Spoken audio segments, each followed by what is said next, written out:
Welcome to this breakout session. I'm Frances. I'm a parent who's got a bit of experience with my daughter, and then we're going to move on. Martin's going to talk to you later, who's a professional, so I hope you'll get a bit of the personal and professional perspective on this horrific, but ultimately copable with, I hope I'll be able to persuade you, disorder. I've got about 10 slides. I'll be talking for about 20 minutes, and then Martin will do the same, and then there'll be about 10 minutes at the end for any questions. So without further ado, first slide is just to set the sort of parameters for what I hope to be talking about today. So first of all, to say, well done for getting here. I've been at the previous two BDD conferences, and I've sat there as a punter feeling pretty miserable, actually. So fantastic you're all here, and I do hope you get something out of today. So the bottom line is you are not alone. So, you're one of parents or carers or partners, siblings dealing with this disorder, and there's a lot of us around, and I hope today you feel you are with people who really do get it, because I did find that very useful myself.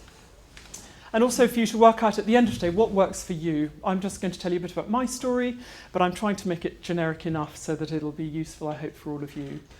So I have got a husband and I've got two daughters, but I know that this is a big issue for boys, for partners, for siblings. The bottom line is it sweeps up the whole family, and I know I can talk about that.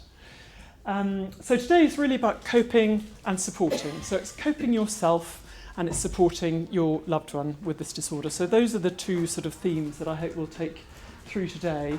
And I hope if you are feeling overwhelmed, the bottom line is if you feel just a bit less overwhelmed by the end of today, then that will be great. That'll be job slightly done. I have to do one more thing. on the right is the yin-yang symbol. So my best friend's daughter has got anorexia. She lives in Fulham, I live in Putney. We see each other a lot. And we actually send each other messages every so often just to prompt each other to look for the white dots. So that's, life. It's a whole mishmash of white and black, and there is grey in the middle. But if you can't find anything white at all, just look for something, anything. The sun might be shining. You've managed to get out of the house to go to Sainsbury's. Those are white dots, so they can be quite simple, but just remind yourself to look for the white dots because they will be there. So there we go. Each story is different, as I said. Nobody seems to know why. Martin will talk much more about that. Here's my daughter Katie in the middle, happy, very cheery child, completely unfazed by first day at school, all these milestones. She seemed to be absolutely fine. I showed this one because she always had a sort of emotional intensity about her, and I think that is a theme that remains with her today. She's 19 now. And she, the way she hugged onto this blue bear as if her life would end if she didn't have it with her, and the way she really, really cared about other people. She asked the nursery teacher, "How was it your first day?" She was 4. So I think she was very emotionally aware of other people, and she still is. So the bottom line is, I think that is a strength. I think ultimately, when you get through this BDD, which I'm sure ultimately, I hope sincerely you will do, you are left with a child who I think is more, or a relative, emotionally aware, and that can be a real strength. So I think you can have huge empathy, which is a great life skill. So, let's try and turn it into a positive. This is my only hard to look at slide for some of you, I'm sure. I still find this hard to look at. These are Katie's drawings to try and help parents understand what it's like inside the head of somebody with BDD. Here we are, perceptions. We've had eloquent speakers today talking about mirrors. This is Katie's, it's caught up with depression, it's caught up with eating disorders, self-harm. There's a whole lot of toxic things going on sometimes with BDD. But there she is. In reality, she was stick thin, looking at herself in the mirror to see a spotty face, huge body, distorting it. That's her expressing very eloquently, I think, much better than I can, what was in her head. The second, worse up close, go right up to the mirror. The first time she missed school, it was because she had a crater in her face, and it was a spot that was about 1 millimetre across, I think, and she took the whole week off school. So that's what you're dealing with. You're dealing with this incredible, intense distortion. That one I can hardly bear to look at, but it says how bad it is. You feel as if you're just literally being pulled down by boulders, almost sinking, but not quite. She is hanging on. She's got hold of the roof. But it is horrific to go through it. So I think as a parent, the more you can understand that, the easier, in inverted commas, it is to help your child. Moving on to a happier slide. So this is Katie last summer. Katie on the right, on your right, at university, and that's where I saw her 2 weeks ago, and I took her out to lunch, and I took that photograph. And by the way, I did ask her if I could use that photograph, and indeed the previous ones, and she said, yes, of course you can, Mum. So as we speak, she is at university. I wouldn't even imagine I would have said that 2 years ago. I couldn't imagine that we'd even have a relationship particularly, because it was really, really hard. But there she is. So think about those images as we go through. So I'm quite a visual person in how I learn, and so I thought, how can I try and sort of structure this to give it some cohesion visually? And I've done a BDD survival house. So this is my BDD survival house, and what I'm going to do in the next quarter of an hour is just talk about the different elements of this surviving you, surviving the person you care about. So overriding the whole thing, as we learned and we'll learn more about, is a very complex disorder. It's tied up with all sorts of other things. Over to Martin later to extrapolate from that. But this is the thing weighing you down. This is the roof. This is the horrific disorder that is just weighing down on everybody the whole time. Here's communication. Now that can get pretty thin. I've done a lovely fat beam holding up the roof. My precept is if you can just keep that communication going just a little tiny bit, you might get from one day to, a week later. That's okay. The gaps might be quite big, but just try and keep that thread of communication across between you and the person. So these are my uprights. These are the things that you have to try and keep upright, and I'll be talking a bit about little thoughts about how you might be doing that. So this is your self-coping, otherwise the roof is going to collapse. And this is caring for the other person. So trying to keep those two connected. And of course here, in a lovely ideal world, it's all nice and calm and it's grounded. That's still the aim, even if that's almost impossible sometimes. Just try and keep that in mind, because that is ultimately what you're aiming for. So looking after them and yourself, looking after you, and just trying to keep a half an eye on calm. So taking those in order, complexity, we've talked about it this morning, a mental illness disorder. There's nothing logical about it. It's so exasperating because it just doesn't seem to make any sense at all.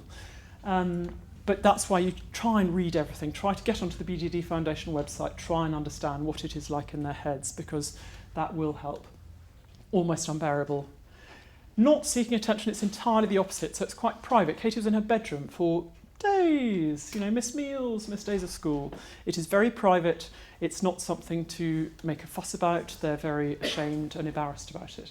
And it involves and sucks in everybody. We're all here today because of that. So communication. This is a really hard one. Listen. I think the two things I wanted to bring up. So validation is a concept which I was taught by CAMS. Luckily, I was very lucky. Katie actually was treated by CAMS for about 1.5 years when she was in crisis. And they did have a little support group for parents. And I was taught about validation. And it really is astonishing how it works. What you're doing in validation, you're not offering solutions. You're not suggesting things. You are literally looking at the person in distress and you're saying, I can see how upset you are. I completely get how upset you are. I can totally understand why you would have been upset by that comment or why that was hurtful. I get it. I really do. And I think the more you validate, it sounds quite simple, it's quite hard not to say, but of course they didn't mean that, or of course it's all fine. Don't even go there. And this comes from Katie as well, so observe, don't judge, don't offer solutions. How can you offer solutions? It's almost impossible. But if you're just validating what they feel, I do think that helps them feel a bit better and a bit more open about talking about their feelings a little bit more, which is ultimately, I think, a good thing to do. Traffic lights I can talk about if anybody's got much younger children who really can't express how they feel. We were taught by CAMS when Katie was about 12. If she can't say how she feels, can she tell you if she's red, which means you should be in the room with her all the time. Orange, you could leave her in her room, but maybe just hover around, check in 5 minutes, 10 minutes or so. Green, be downstairs. So that was quite useful because sometimes she just couldn't. And actually, I have to say she wasn't red after we got those tips. It was quite useful, but she was orange a bit, and that was okay. So I'd sort of knock on the door and say, just around, be in the front room if you need me. So just sort of making sure that they know that you're around. And then Katie corrected me the other day. I said, does it help if you say you look good? No, absolutely not. She said, don't say anything about appearance. Not that's a great dress, or oh, you've done your hair really well. Nothing about appearance, because that's making them think about their appearance, which is just what you want them not to be doing. So that's a little handy hint that's reinforced by Katie just last week. That was the one thing she said. No, just don't comment on it, easier not. And certainly not, you need to do this or you should do that. I don't think that's going to help them, because they have to work that out themselves. And then trying to talk about things other than BDD is almost impossible when it's consuming your life, but that is the aim. Oh yes, and this is arrows of compliments. By that I mean when they're really foul and say really horrible things to you, they're a teenager as well, and we'll talk a bit about that, what's teenage behaviour, what's BDD behaviour. But when they say horrible things, I tried to remember it's because they're in pain, it's absolutely not personal, and actually it is a compliment because they feel safe enough with you to say those things. So hard though it is to kind of take them on board, I think it is a sort of valve that you are there to absorb. Coping. Coping. Hello. So I just said, do ask for help from a group of people you trust. I did a lot of sort of pruning of friendships. I didn't particularly want to see a lot of other people who had perfect children doing amazing things, getting A stars everywhere, doing ballet, I was trying to get Katie out of her bedroom. So, that to me was a massive, great yes, that's a good day. So just focus on the friends who make you feel good about yourself would be great, or even that they just accept you, they're not judging you. And I've got 2 or 3 who have been amazing. And I feel great about that. I don't keep in touch with a lot of others now. And don't judge yourself. Honestly, nobody knows why us. Martin probably has more of an idea, but I certainly don't. So the bottom line is you're stuck in this horrible situation, build resilience. And this is where I would say whatever works for you, whatever works for you. So for me, it was mindfulness, which can be just watching a bath running. It's quite calming, actually. You literally watch the water going around. It's actually you realise your breathing's slowing down. I do a lot of photography. I like gardening. I like literally digging in the earth. That works for me. And I would shut the front door so Katie couldn't run out, and I would go to the garden for 10 minutes and just dig. So that was me. But literally try and find something that works for you, and try and just find a bit of time. Just 10 minutes every so often can make you feel better, that it's not all overwhelming. Sport photography, and this is of course if you can go out of the house, and I know that's hard, but I had these 2 friends who would sometimes come, they'd just be in the house, they wouldn't talk to Katie, she didn't want that, but they'd just be around, so I could go out for 10 minutes. So call in those friends, extend the time scale, it's not a quick fix, you're there for quite a long time. I remember somebody saying you'll be there for years, and I thought I was trying to get through the day. But it's a long haul, but you can do it. So the more resourceful you are and the more resilient you get, you can, I promise you, get through it. Park ambition. Don't worry about the blasted A stars. Don't worry about them doing a test next week. Don't worry about them getting to this university. Literally focus on getting through each day, and then you'll find you've got through the week. That's okay. That's pretty good. But some boundaries, and this is where we get back to teenagers. So sometimes when teenagers talk to you in such an awful way, I've just sometimes walked away. You don't talk to me like that. That's not going to help anybody. Walk away. Don't engage. So there's lots of handy tips that we've all probably learnt if we've got teenagers about dealing with teenagers, which is a challenge enough. And you are stronger than you think. Just believe you can get through this. Caring. Show you care. So if I wasn't allowed in Katie's bedroom, my code was I would stroke the bedroom door. I'd just say, just stroking the door to say goodnight, darling. I know you don't want to see me, that's fine, going downstairs, but just so you've got some connection. And she said to me years later, I like that stroking the door thing you did, Mum. And I thought, good, great. And keeping aims in mind. So the aim is perhaps to have 1 meal a month downstairs together as a family. This happy families eating together stuff. Just keep an aim in mind, even if it seems, a long way away, but make sure it's sort of slightly achievable. Small steps at a time. This is a big lesson. Please take this away. The harder it gets, the smaller the steps. If you're feeling overwhelmed or it's too much, make the task smaller. Make literally your child or your loved one getting out of their room. That's an amazing achievement. So that is, you might think it's a small step. Somebody else might say, of course they've got out of their bedroom. No, that's huge. That's really huge. The food issue, it is tied up with food issues. Martin might talk a bit about that. Katie said, well, you didn't need to bring food up to my bedroom. I should have been able to come down to the kitchen at night and feed myself. okay, so you might have had one good meal a day on your own, and I wouldn't have had that engagement with you or bringing up a food. There's no right answer. I don't know if I did the right thing, but you have to work out what works. And don't worry what anybody else does. You work out what works for you, okay? There's no rules in this. And calm. Gosh, I mean, that one, it makes me smile because, for so many times I have not been at all calm. But, literally the most basic thing is breathing, in through your nose and stopping and then letting it out through your mouth. And if you're just feeling so anxious, just try that. Basic breathing technique.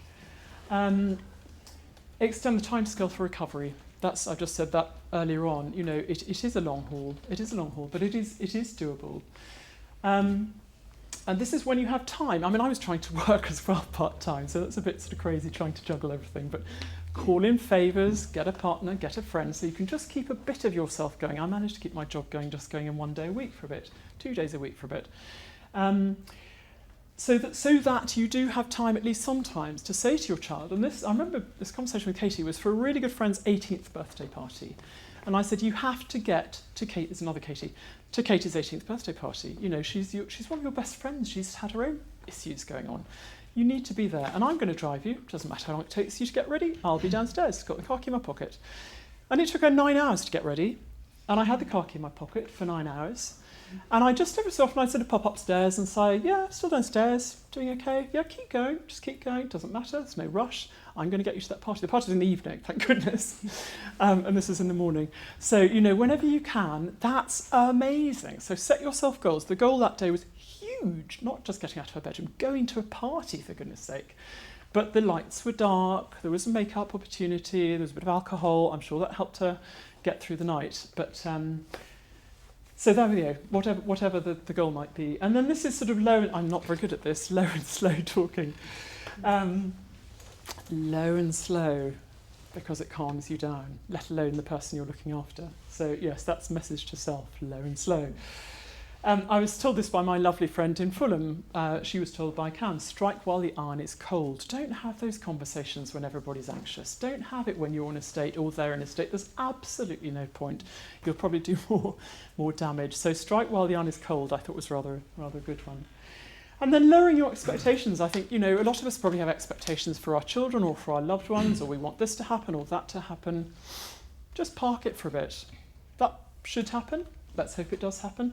But park your expectations, lower them right down, and then you really will feel pleased. If they get out of your bedroom, and that's your hope, you will feel great when they do. So it's making sure that you have manageable expectations. I think I'm nearly out of time. So I just thought I'd leave you with that image. I'm very happy, by the way, to take questions now in the carers support group. I'm going to be there as well. But this is my last image. So just to believe, this is pretty horrific, and the mess in Katie's head when she drew that must have been absolutely appalling. And there she is, and that's actually her Instagram picture, so that's publicly available. Yes, she does Instagram. But that's her recently, and that's how she projects herself now. And I mean, I really wouldn't have believed I would have been up here 2 years ago. I would have been sitting where you are, feeling utterly dejected. So I just wanted you to get the message that it can, honestly can, get better. And it's a jolly hard path, but you aren't alone. So get onto the BDD website, talk to any of us, talk to any of your friends. Ditch the friends who don't get it. If they don't get it and they don't make you feel good, don't worry about seeing them for a bit. It doesn't matter. And just look after yourself. Thank you.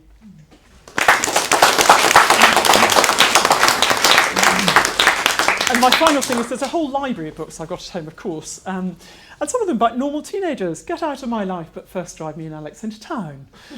So that's a normal teenager. I've got a 17-year-old too. So, that's another thing that we can maybe talk about a bit, about that borderline between BDD and just being a teenager. Good luck.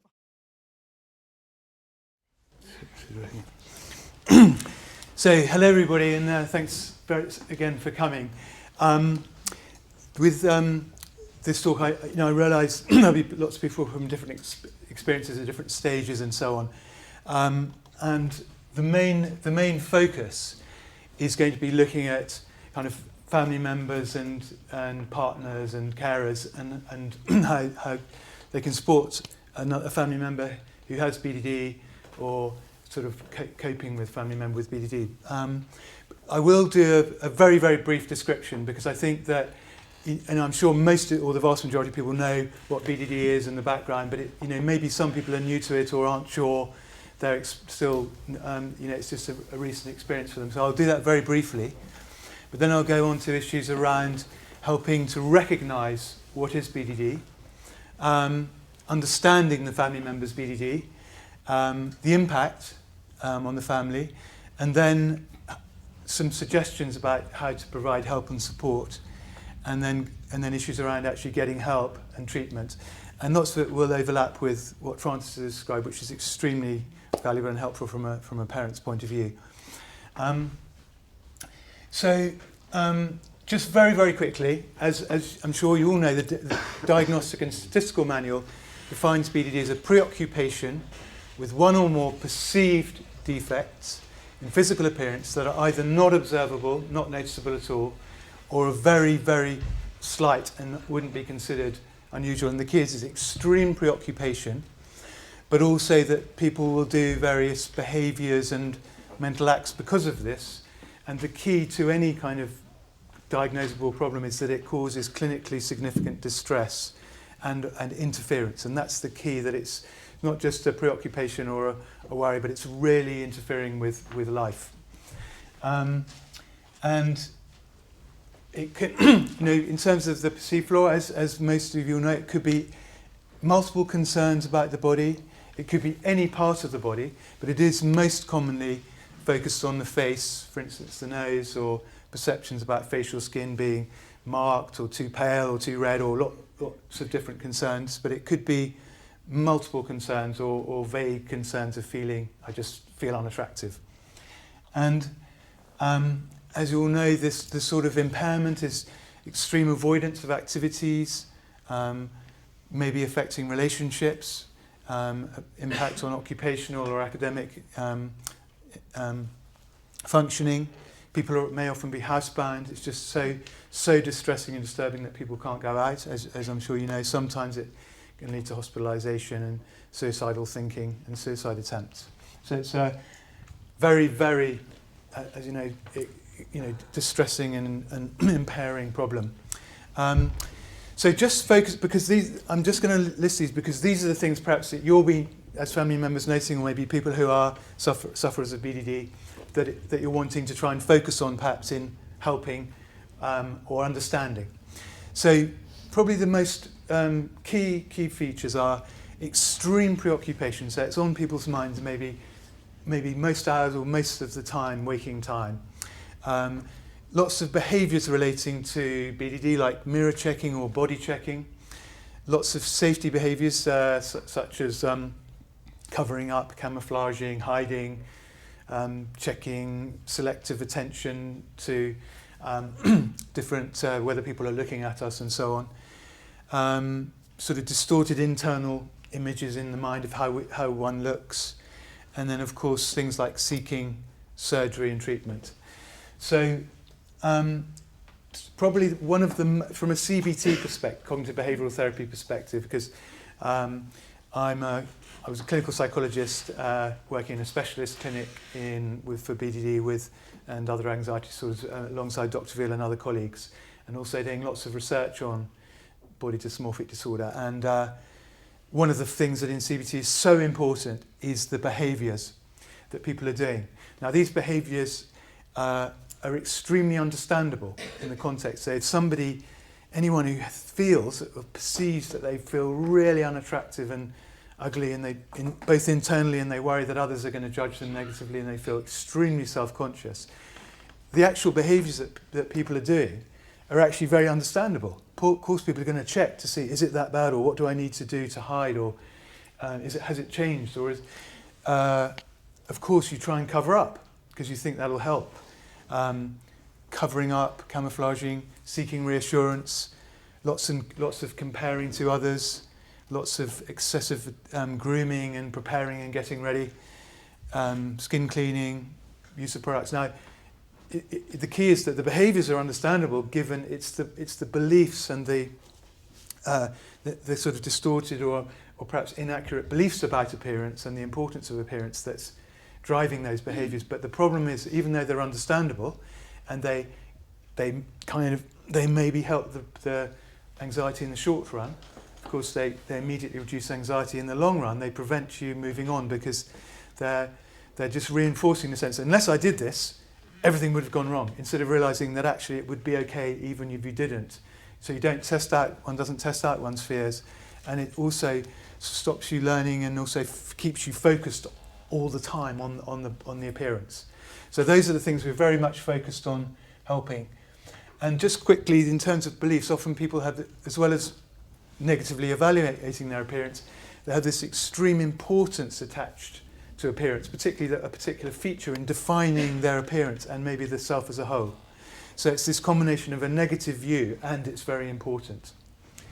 And just quickly, lots of people will say, Martin, what causes BDD? And now, of course, we don't know for sure, and there are so many factors. There's not one factor at all. And I think, as Francis said, the most important thing to do is not to blame yourselves, or it's not one thing or what a family member does. There are so many factors that can lead to BDD, and we don't know enough about it. But these are some of the factors, and perhaps teasing and bullying, but then not everyone's been teased and bullied, and not everyone who gets teased develops BDD. So we don't know enough about it. Lots more research is needed, but these are some of the factors. And just to highlight this idea that when you have negative beliefs, you get this very, very negative view, and that leads to all sorts of behaviours like ruminating, comparing, and trying to correct it, and avoidance. But unfortunately, those behaviours are likely to keep the problem going. So that's where it leads into where families come in. So, of course, individuals vary very much in terms of their experiences. So people here, it depends whether is it a child, is it an adult who you're caring for, or your family member is an adult, is it a partner, whether the person's been diagnosed or not, because that obviously they may not even have insight or recognise this. So there are lots of factors that you have to take into account. How recently the diagnosis, because for some they recognise they have BDD and you're working to help them. Others it's helping consider that this might be psychological and that they might need help. So one of the things is recognising BDD, and often for adolescents particularly it's difficult to know if is it a typical part of just being a teenager. And the key is this, BDD, body image concerns are very common. But it's where it really gets interferes and starts really getting in the way of life and causes real distress. So lots of rituals stopping people doing what they need to do, lots of avoidance and social withdrawal. The other thing at early stages is perhaps misdiagnosis. So it may be just this is just part of depression, or the person is so shamed or embarrassed they won't mention it to a clinician or somebody, so they'll just be seen as having depression, or it's just a part of that, but often it's the main problem, and depression is secondary. Is because of BD. Social phobia, social anxiety. People can have that as well. But if people are totally socially anxious because of their fears of being judged negatively about their appearance, all their social anxieties because of their appearance worries, that's BDD. They may have worries about other things, about coming across as foolish or saying the wrong thing, but if it's avoidance because of appearance, it's likely to be BDD. And again, things like OCD, if lots of rituals and things, it's keeping clean so that it doesn't affect because of the skin, or because it'll affect my appearance. That's more because of, so I always think if it's driven by appearance worries, it's likely to be BDD perhaps rather than some of these other difficulties. So, of course, I know that everybody wants to do everything they can to help their family member with BDD. But it can be very frustrating, because of course you think, there's nothing wrong with the way you look. It looks fine, and it's very confusing and very hard to see your family member describing it that way. It's not what you see as a family member. May have spent endless hours trying to reassure people with no effect. Confusing, there may be these feelings of self-blame, but it's not in any way. It's nobody's fault. There's nothing you can do to say what would have led to it or not. So it's really important to try and step away from any feelings of self-blame. So obviously the impact is witnessing the experience, the distress you talked about, but of course interference with the daily regime, so it affects the family as a whole and progress, avoidance of the enjoyable activities or tasks, social withdrawal. And a very important factor is very common and very understandable, becoming involved in the family member's BDD. So that's what I'm going to talk about in a moment. Specific impacts if anyone has a partner with BDD, but there's obviously any psychological problem can impact on a relationship, but BDD I think particularly because it's about how we feel we're perceived by our partner. So it may be that the person is really worried their partner's negatively evaluating them or is not attracted to them. It makes them insecure and worried about their partner, maybe rejecting them. And, may affect intimacy, feeling very self-conscious. So maybe lots extreme reassurance seeking or avoidance of shared activities. So it's another very important area to be aware of. So, of course, I know that you will support your family everywhere you can. But absolutely exactly what Francis said. We always say before you do anything, even if you do try and have some strategies, also, it's acknowledging the distress, first of all. I know it's extremely distressing for you. It's so hard, rather than saying, oh, it's okay, come on. But it's not blaming the person. It's not willful or spiteful acts. It's because of the condition. And it's about pulling together, exactly as Francis said, and really working together to help all together and support in any kind of treatment. So read up as much as information. There will be ups and downs. Of course, any attempts at treatment will be very uncomfortable because it involves facing up and challenging some of the anxiety. But it is a process and it takes time. And it may be also help to encourage your family members' interests in other areas if possible. So let's go on to some specifics. Try to, I'm sure that most people will be aware of this and not to do this, but it can be done inadvertently or trying to help. But it's a very serious condition, and it's not, you can't just sort of snap out of it. It's not trivializing the symptoms like, oh, there are worse things to worry about. For that person, they know that they shouldn't be feeling like this, but they do. And so they don't want to feel like this, but for them it is incredibly serious, and that's the worst thing for them. Trying to avoid issues around comments, appearance doesn't matter, because again, the person doesn't want to feel like that, and to them it does matter at the moment. We're trying to help them understand it maybe doesn't matter as much. Not making them feel vain, because it's the complete opposite. It's a very negative view the person has of their appearance. Try to avoid getting into discussions about appearance, because all it will do is reinforce. Actually, if somebody says, "Oh, your hair's changed," well, what's wrong with it? We will misinterpret, because you will be looking at the most negative interpretation of even neutral comments.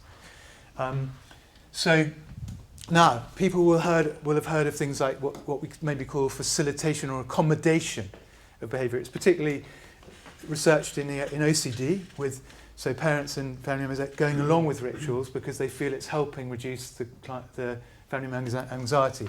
But it's really important. It has to be done gradually, and maybe with some advice from a clinician or therapist, but try not to go along with family members' BDD. Try not to adapt ways of doing things to accommodate this. Gradually setting boundaries, say time spent in bathroom and so on, and also not responding to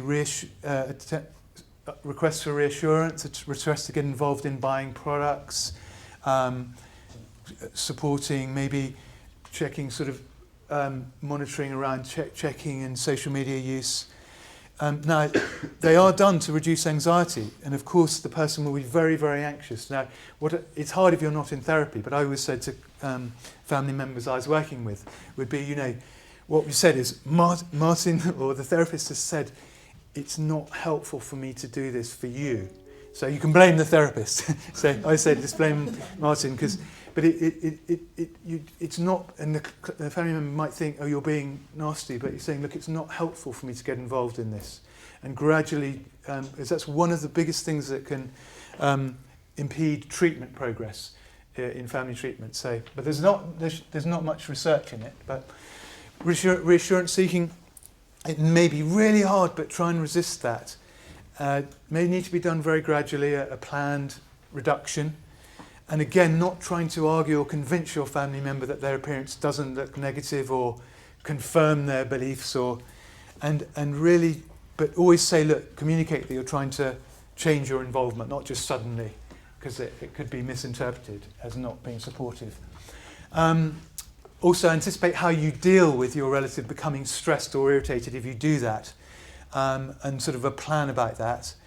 You may need to be quite persistent, but if people won't come to harm the anxiety. It's part of, if you have to sort of very, very gradually reduce your camouflage, it's going to be incredibly distressing. But you need to do that to realise that you get through it and that actually nothing bad happens, and that gradually it reduces your focus. So it's very important in the long run.